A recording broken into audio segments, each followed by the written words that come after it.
अस्सलामु अलैकुम वरहमतुल्लाहि वबरकातुहू। नाज़रीन किराम, बसीरत ऑनलाइन के ख़ास प्रोग्राम राह अमल में आपका इस्तकबाल है। आज फिर एक बार हम आपकी खिदमत में हाजिर हुए हैं एक ख़ास मौजू को लेकर, अपने ख़ास मेहमान मुकर्रम मुफक्किर मिल्लत हज़रत मौलाना अनीसुर्रहमान क़ासमी साहब मद्दज़िल्लुल आली के साथ।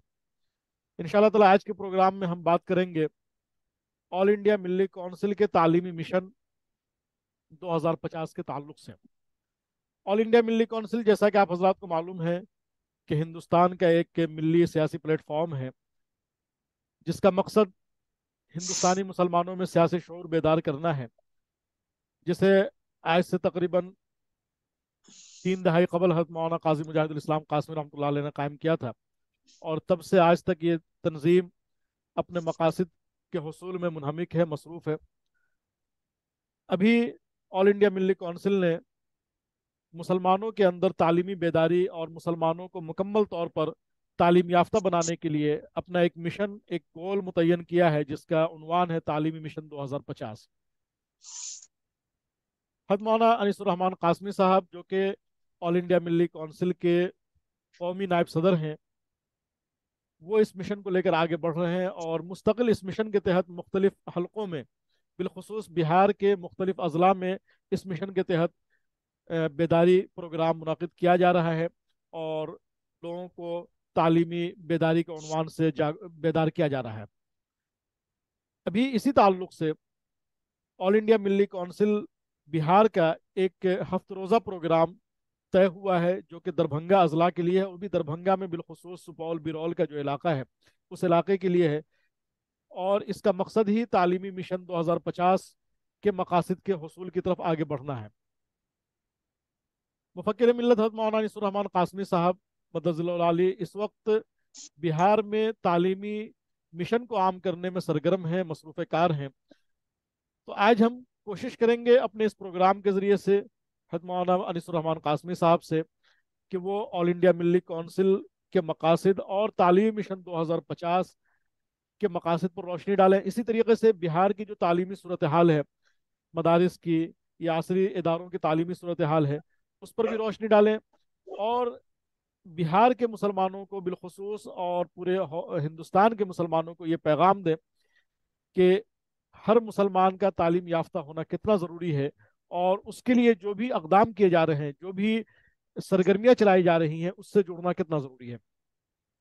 तो नाज़रीन किराम, आइए मैं बिला ताखिर अपने प्रोग्राम को शुरू करता हूँ और सबसे पहले अपने मेहमान मुकर्रम मुफक्किर मिल्लत हज़रत मौलाना अनीसुर्रहमान क़ासमी मद्दज़िल्लुल आली का अपने प्रोग्राम ख़ास राह अमल में इस्तकबाल करता हूँ। हज़रत मौलाना अनीसुर्रहमान क़ासमी साहब, मैं आपका शुक्रगुजार हूँ कि आपने अपना कीमती वक्त दिया और राह अमल के लिए, जो आपके हर हफ्ते आप इसके लिए कीमती वक्त दे रहे हैं, हम उसके लिए आपके शुक्रगुजार हैं। मैं आपका सबसे पहले तो अपने प्रोग्राम में इस्तकबाल करता हूँ। जी जी। माशाअल्लाह, आपकी इस राह अमल के लिए तौबा दो से नाजरीन को फायदा पहुंच रहा है और मुझे भी कुछ मजीद सोचने समझने के मौके मुयस्सर होते हैं। आपकी वजह से एक तहरीक होती है सोचने की, समझने की। अभी जो सूरत हाल है, जिस सूरत हाल के सामने रखकर ऑल इंडिया मिल्ली कौंसिल ने 2050 तक तालीमी तहरीक चलाने का फैसला किया है और मिशन तालीम 2050 उसका नाम रखा है। दरअसल हम इस बात के लिए बहुत ही फिक्रमंद हैं कि मुसलमानों की जो मजमूई सूरत हाल है, चाहे कश्मीर में लें, जहाँ वादी में 99% से ज्यादा आबादी है मुसलमानों की, या बिहार में लें या आसाम में लें, जहाँ या बंगाल में लें, जहाँ 30%, कहीं 20% की आबादी है, तो हम ये देखते हैं कि कश्मीर से लेकर आसाम तक जो तालीम की मजमूई सूरत हाल है, वो बेहतर नहीं है। यानी वहाँ भी बेहतर नहीं है जहाँ मुसलमानों की इज्तिमाई शक्ल मजबूत समझी जाती है, जैसे कश्मीर में, जहाँ कि अक्सर ओहदेदारों में सियासी तौर पर और समाजी तौर पर वादी के अंदर मुसलमान ही रहे हैं, और जी हुकूमतों में भी उनकी शराकत हमेशा नुमाया रही है। यही हाल हम दूसरी जगहों पर देखते हैं, चाहे बंगाल हो, बिहार हो, आसाम हो। अभी के मौजूदा 5-10 साल को छोड़कर हमेशा से ऐसी शिरकत रही है। सिर्फ हम कह सकते हैं कि तमिलनाडु और कुछ हिस्सा केरला में जी मौजूदा वक्त में तालीम की सूरत हाल शिमाली हिंद से, बिहार, बंगाल, कश्मीर, आसाम से कुछ बेहतर है मजमूई सूरत हाल पर। लेकिन वहाँ की मकामी जो आबादी है गैर मुस्लिम की, ऐसा भी नहीं है कि उनसे वहाँ की मुस्लिम आबादी भी बेहतर सूरत में हो, ऐसा नहीं। तो चाहे आप महाराष्ट्र की सूरत हो, बंगाल की हो, गुजरात की हो, कन्याकुमारी से लेकर कश्मीर तक की मजमूई सूरत हाल तशफ़ी बख्श नहीं है। और जब तालीम में कमजोरी है तो उसके असरात समाज के दीगर चीजों पर भी पड़े हैं और पड़ रहे हैं, चाहे सियासत हो या इक़्तिसादियात हो। तालीम में कमजोरी की वजह से इक़्तिसादियात और माशियात की तरफ मजमूई तौर पर मुसलमानों ने पिछले 100 साल में खास तौर पर बेतवजही बरती है, जिसकी वजह से उनकी माशी हालत और अबतर होती चली गई है दूसरी कम्युनिटी के मुकाबले। इन सब सूरत हाल का जो हल है वो तालीम है। और तालीम सिर्फ इसलिए हल नहीं है कि मिली कौंसिल ने ये तालीमी मिशन चलाया है, बल्कि इसलिए है कि अल्लाह जल्ल शानहू ने पैगंबर इस्लाम आखिरी नबी हजरत मोहम्मद सल्लल्लाहु अलैहि वसल्लम की बेसत और आमद नबवी नबूवत की इब्तदा तालीम ही से की। और ये इसलिए भी की कि उस वक्त जितनी गुमराहियां फैली हुई थी, चाहे अकायद के लिहाज से हो, अमाल के लिहाज से हो, समाजी और मुआशरती तौर पर हो, या माशी तौर पर जो कमजोरियां थी, उनकी वाहिद वजह सही इल्म का नहीं होना है। उस इल्म का नहीं होना है जो इल्म सिराते मुस्तकीम तक हर शोबे में पहुंचाता है। इसलिए अल्लाह जल्ल शानहू ने नबी सल्लल्लाहु अलैहि वसल्लम पर सूरे अलग की जो इब्तदाई आयतें नाजिल फरमाई, उनमें आप देखें तो 4 चीजों का खास तौर पर तज़किरा है।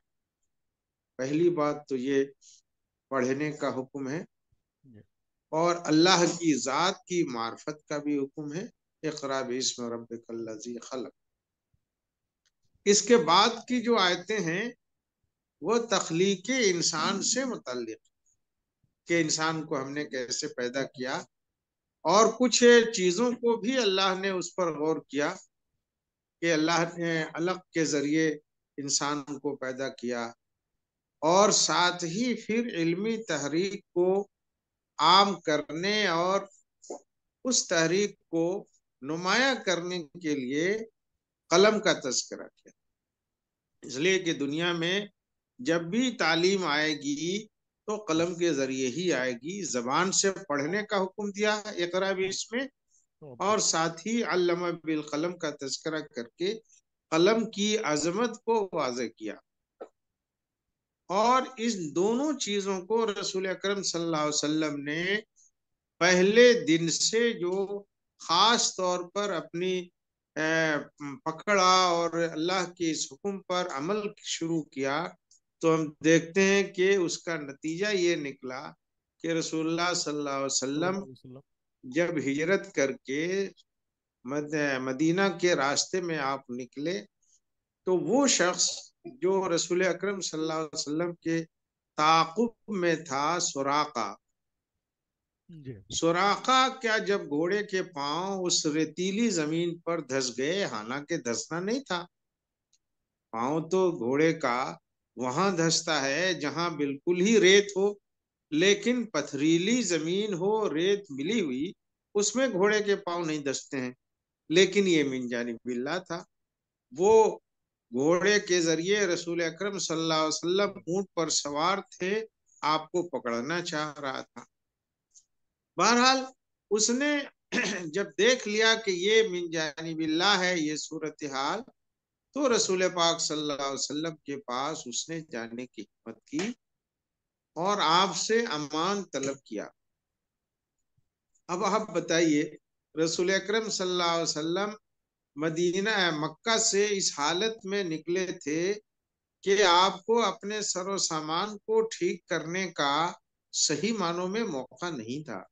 3 दिन तो आप गारे सौर में हजरत अबू बकर सिद्दीक रजी अल्लाह अन्हु के साथ रूपोश थे। लेकिन आप देखिए कि कौन से सामान हुजूर सल्लल्लाहु अलैहि वसल्लम अपने साथ लेके गए थे। रुपए पैसे के अलावा जो अहम चीज है वो लिखने का सामान भी हुजूर के सामाने सफर में था। इसलिए कि जहां भी कुरान की आयतें नाजिल होती थी तो रसूल अकरम सल्लल्लाहु अलैहि वसल्लम के साथ हमेशा एक शख्स लिखने वाला होता था। आप सल्लल्लाहु अलैहि वसल्लम उसको वो सामान हवाले करते थे, चाहे वो चमड़े के का हिस्सा होता या उस जमाने में जो दूसरी हड्डियों के ऊपर भी कभी लिखा जाता था, और दवात और रोशनाई और वो खास तरह का कलम भी साथ होता था। तो सुराका ने जब अमन तलब किया तो रसूल पाक सल्लल्लाहु अलैहि वसल्लम ने आपके साथ थे, एक तो हजरत अबू बकर थे और दूसरा आदमी वो रहबर था जो मुसलमान नहीं था, गैर मुस्लिम था।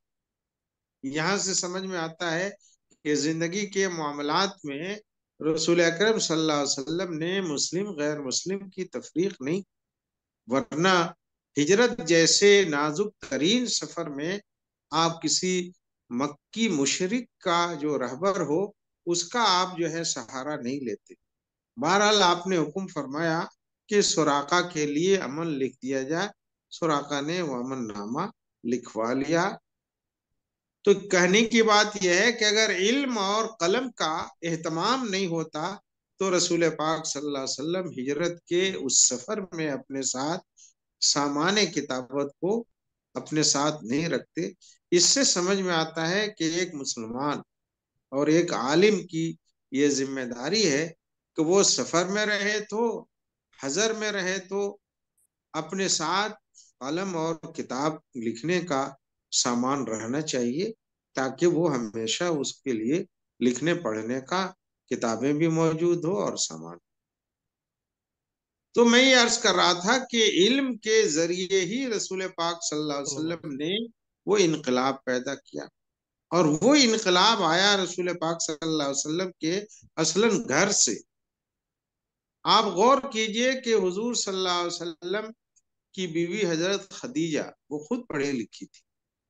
जी। जब उनकी वफात हो गई, जिस साल आप हिजरत कर रहे थे उससे पहले, तो आपने एक दूसरी खातून से निकाह किया और फिर हजरत अबू बकर की साहबजादी हजरत आयशा से भी आपने निकाह फरमाया। हजरत आयशा ने अपने घर में हजरत अबू बकर सिद्दीक से कुरान भी सीखा था, अशार सीखे थे, तारीख सीखी थी। यहाँ तक कि जब वो आप में के साथ मदीना जब आप हिजरत करके गए और मदीना पहुंचने के बाद हजरत आयशा रुखसत होकर आपके घर में गई, तो आप गौर कीजिए कि तकरीबन 10 साल मदनी जिंदगी में हजरत आयशा रजी अल्लाह तआला अन्हा रसूल अकरम सल्लल्लाहु अलैहि वसल्लम के साथ रही। उस 10 साल में आपने कितना इल्म हासिल किया और लोगों को किस तरह पहुंचाया।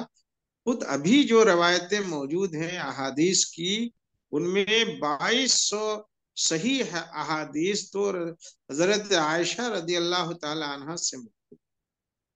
कुल हदीसों की तादाद जो मुतरादिफात हैं, मुकर्ररात हैं, उनको हज़फ कर देने के बाद कुल 10,000 हदीसें रसूल अकरम सल्लल्लाहु अलैहि वसल्लम से अहादीस की तमाम किताबों में मौजूद। जी। उनमें से 2200 तो सिर्फ हजरत आयशा रदी अल्लाह तआला अन्हा से मनकूल है, और दीगर कुछ अहादीस और हैं जो अजवाज मुतहरात से मनकूल हैं। तकरीबन 3,000 अहादीसें 10,000 के सरमाए में अकेले नबवी घर का हिस्सा जो है, आप देखिए तो 1/3 के करीब होता है।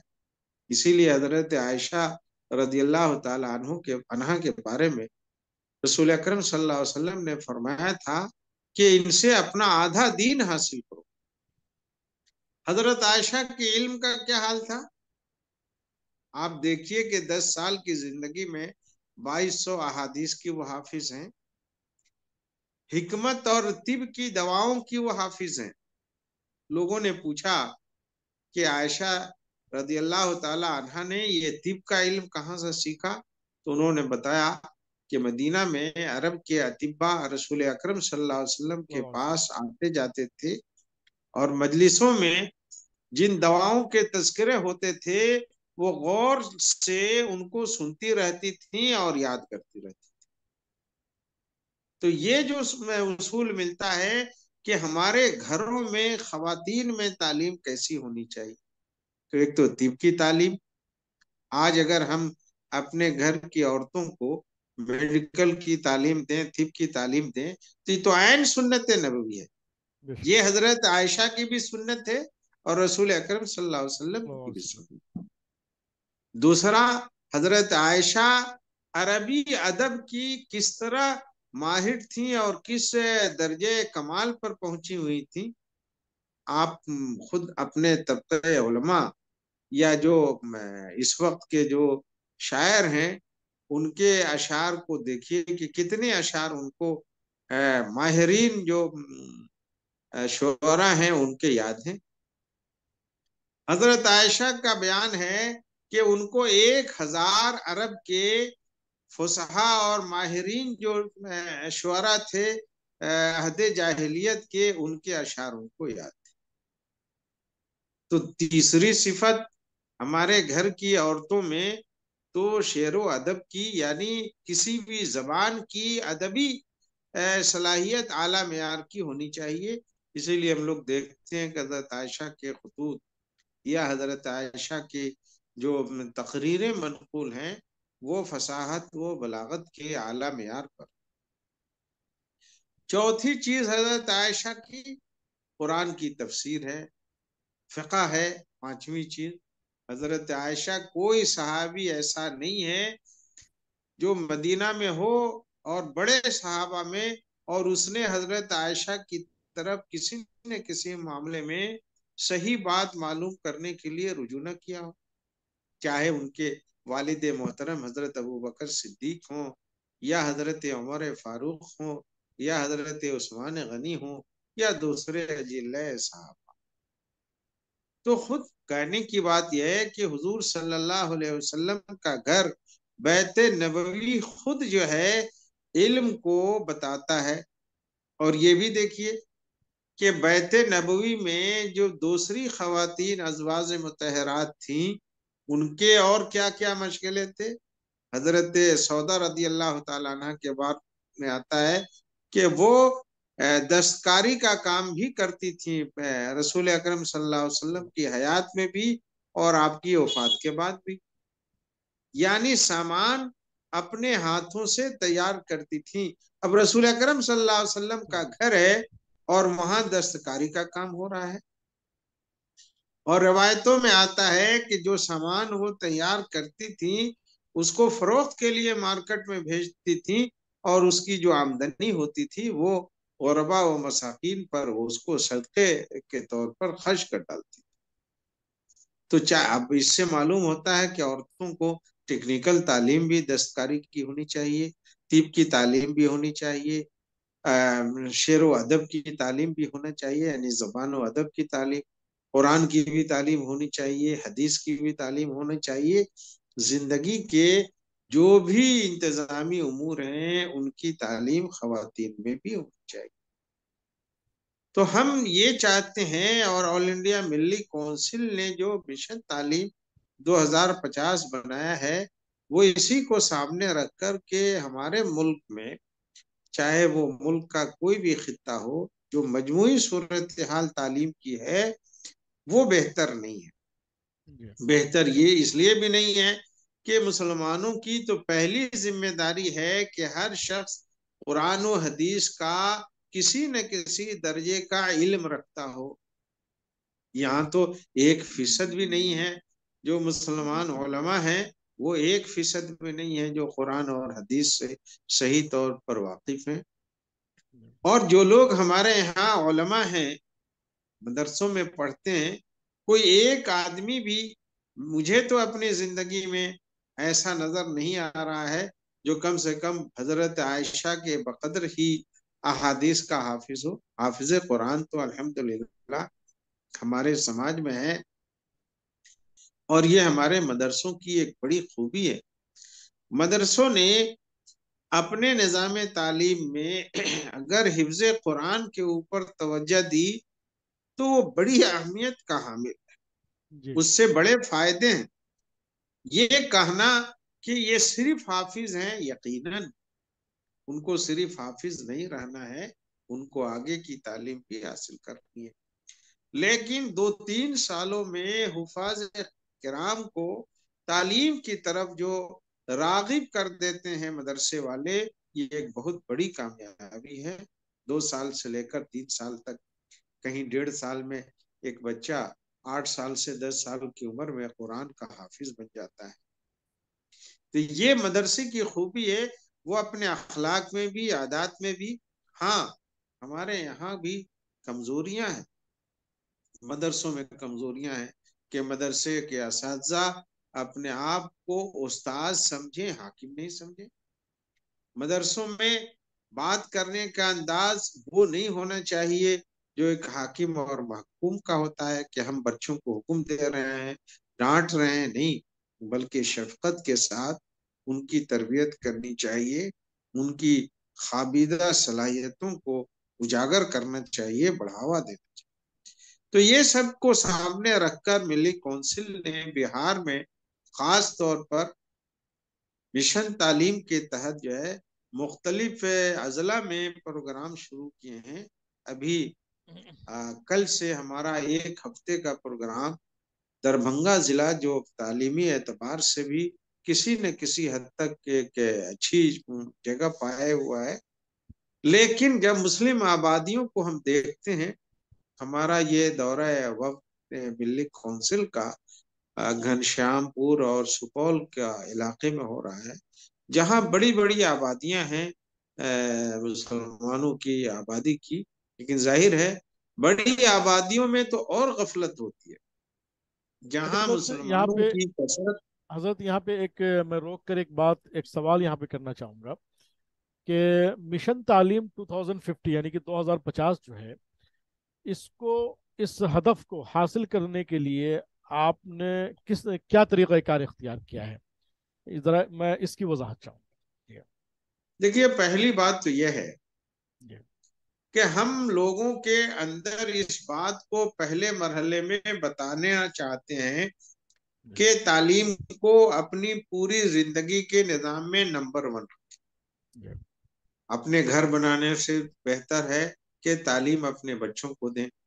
शादी ब्याह में जो खर्च करते हैं उससे बचाकर वो बच्चों के ऊपर खर्च करें।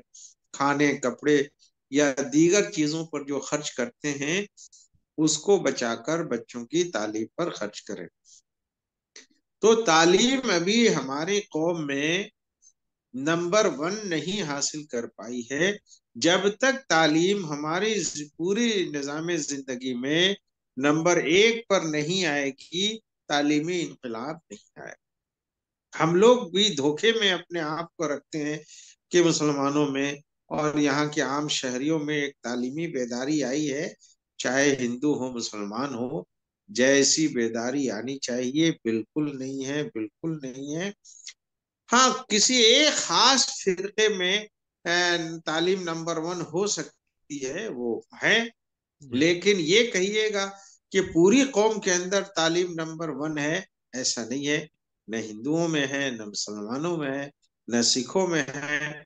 हाँ, लेकिन ये जरूर है कि मुसलमान उनमें सबसे पीछे हैं और दूसरे लोग मुसलमानों के बनिस्बत आगे। तो पहला काम है तालीमी बेदारी। ये तालीमी बेदारी मसाजिद के जरिए होगी, अवामी इज्तिमात के जरिए होगी, जो सरकारी नुमाइंदे हैं, सरपंच हैं, मुखिया हैं, उनके जरिए होगी। ये जी बेदारी मदारिस के असातिज़ा के जरिए होगी, स्कूलों के जरिए होगी, चाहे सरकारी स्कूल हो या प्राइवेट स्कूल हो, कॉलेजों के जरिए होगी, यहाँ के जो सियासी लोग हैं उनके जरिए होगी, समाजी शख्सियात हैं उनके जरिए होगी, लड़कियों में होगी, औरतों में होगी, बच्चों में होगी, बड़ों में होगी, बूढ़ों में। जब तक बड़े, यानी जो लोग फारिग हैं किसी मदरसे से, वो सबसे तालीम में पीछे।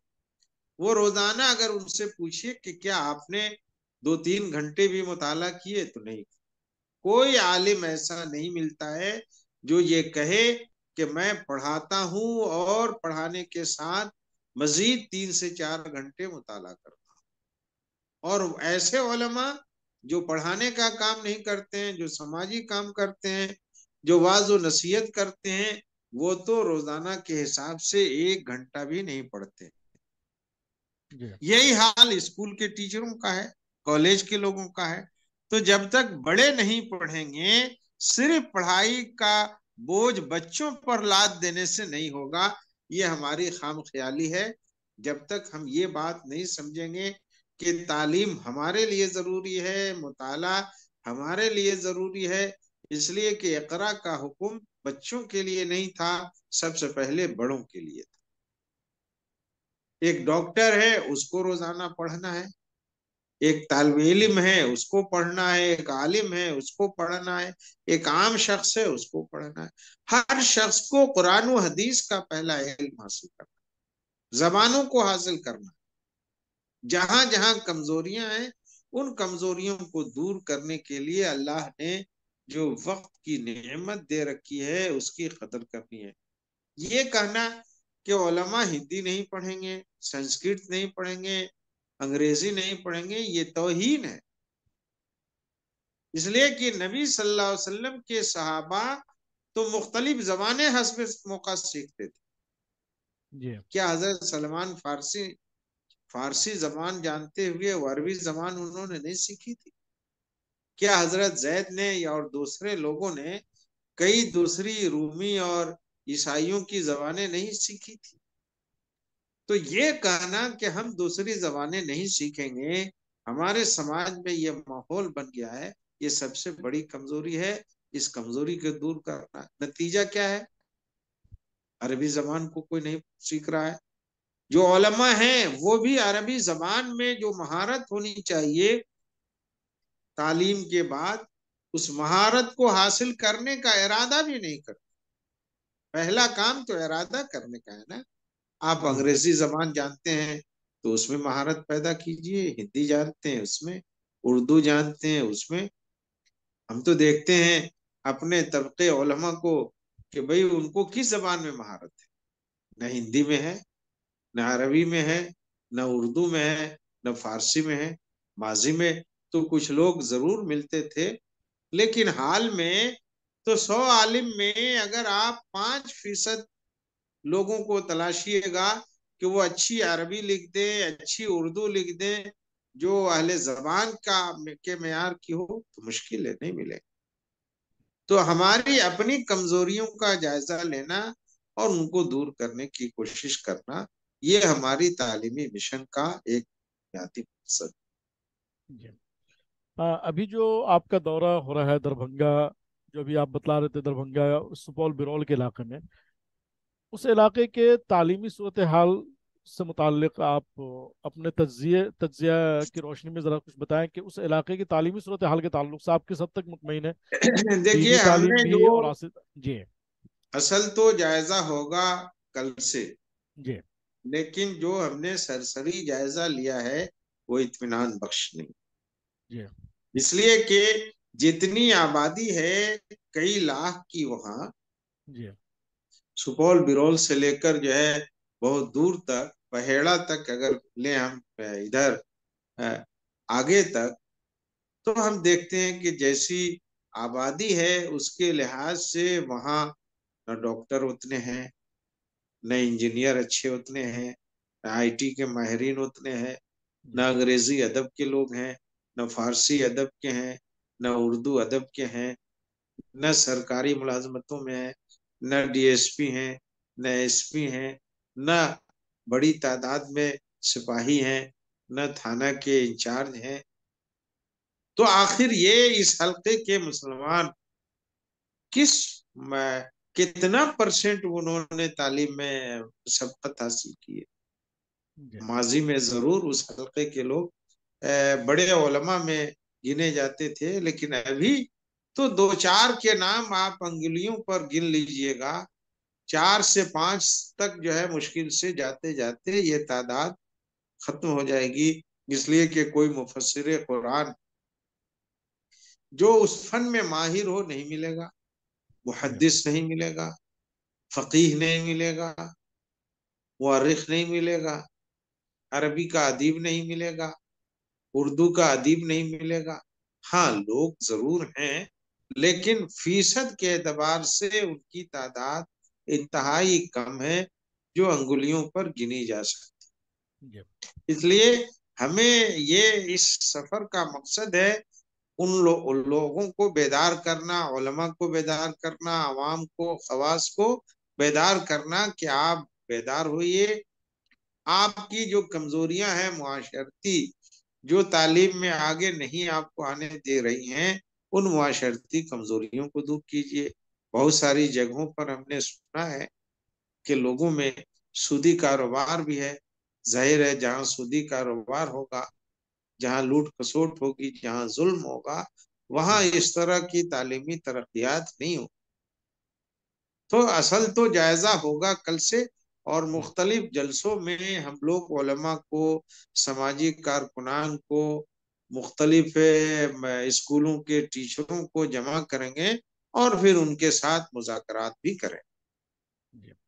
अच्छा, मैं चलते चलते एक सवाल ये करना चाहता हूँ, और मैं अपने नाजरीन के इफादियत के लिए, उनके जानकारी के लिए पूछना चाहता हूँ आपसे कि तालीमी मिशन जो आपका चल रहा है ऑल इंडिया मिली काउंसिल के तहत, अब तक इस सिलसिले में कितने अजला में आप काम कर चुके हैं, या कितने सूबों में, और आगे के जो मकासद है, आगे के जो आपका मंसूबा है, उसमें सर फहरिस्त कौन अजला शामिल है? जी। देखिए, अभी तक तो समझिए कि हम लोग इब्तदाई हालत में हैं। गरचे हमने प्रोग्राम किए हैं, रोहतास में भी किए, सहसराम में भी किए, भागलपुर में भी किए हमने, मधुबनी में किया पहले, सीतामढ़ी में किया, मुजफ्फरपुर में, चंपारण में, समस्तीपुर में, या बेगूसराय में, लेकिन या सुपौल जिला में। लेकिन हम अभी मुतमईन नहीं हैं कि हमारा काम जो तालीमी बेदारी का है वो कामयाब है। हम समझते हैं कि हम अभी इब्तदाई मरहले में हैं।